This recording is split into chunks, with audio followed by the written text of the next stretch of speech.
it's just an incredible story of underachievement, of potential that was never realized. And so I'd be really excited for someone with some product vision to go in there and take some chances. We know that it's got the most valuable corpus of data, the most valuable body of information in the world. There's stuff in there for every person on this planet that's interesting.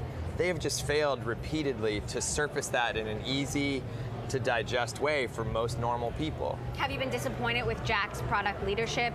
Have you been hoping he'd bring in someone else? Yeah, I was really hoping to see Ev get back involved in the company. That was one of the reasons why we put a lot of our heft behind Jack coming back in, and why one of the reasons why. On the table? Yeah, it was, to have Ev not necessarily back in a formal role, but I think he's the one who's always had the product vision at that company. You know, he was the one who took it from 2 million users to 200 million users.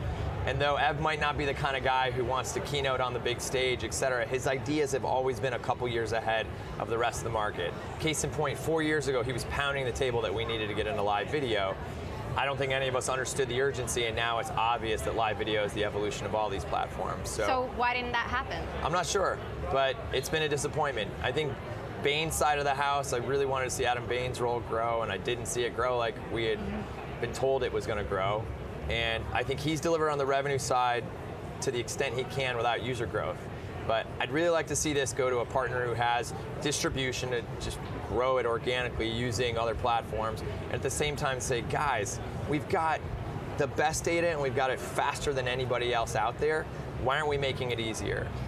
Dick Costolo was just on Bloomberg and said he thinks that Twitter can still be an independent company. What do you think?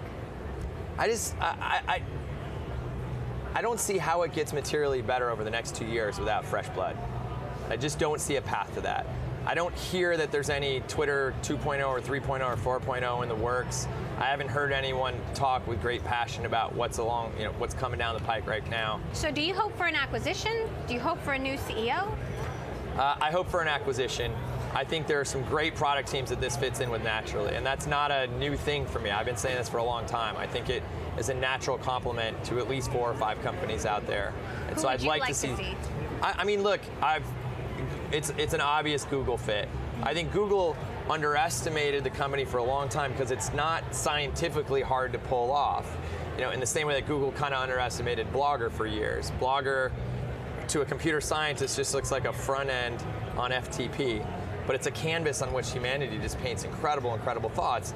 That's what Twitter is, but to the scale that Blogger never even achieved. So I look at Facebook. Facebook has tried to copy this company a bunch of times, and they haven't pulled it off yet. But I think they could really bring some great vision to the curation of the tweets. How do we service the best tweets? If you and I are busy all day and we check into Twitter, I don't want to just see the 10 most recent tweets. I want to see the 10 best tweets that I missed, the ones that have the most engagement. I love looking at greatest hits. That's why SportsCenter exists, is so you can see the highlights of the day and you don't watch just the game that happens to be on at that moment. I think Facebook gets that and could really help in that way. I think Microsoft would be able to absorb this business and actually take some chances with it. Disney? Yeah, Disney makes sense. I think people are overweighting the importance of media onto the platform. The truth is there's a lot of audience there's a lot of engagement, and if you do that, media partners will come.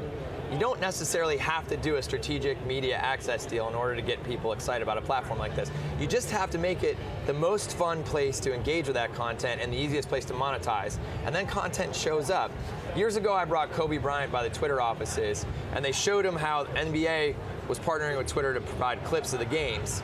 And Kobe said, wow, how much did you have to pay the NBA to get that? And everybody in the room laughed. He's like, why are you laughing? He's like, no, they gave it to us for free and we're going to split the money. He's like, really? And it was in the NBA's interest because they know there's a really powerful audience there that when they engage with those clips are going to drive to tune into the actual broadcast. They've got the data that backs that up. So you don't need to do a strategic content partner deal.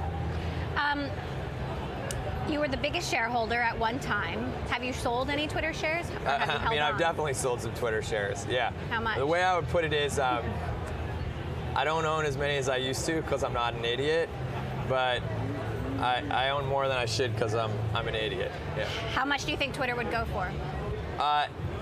An acquisition is priced into the price right now. As much as I'm a cheerleader for that company, I still believe there's a lot of potential. It's really hard for something that's not growing to justify paying over where it's trading in the market right now. Okay. I think it's pretty much priced to perfection.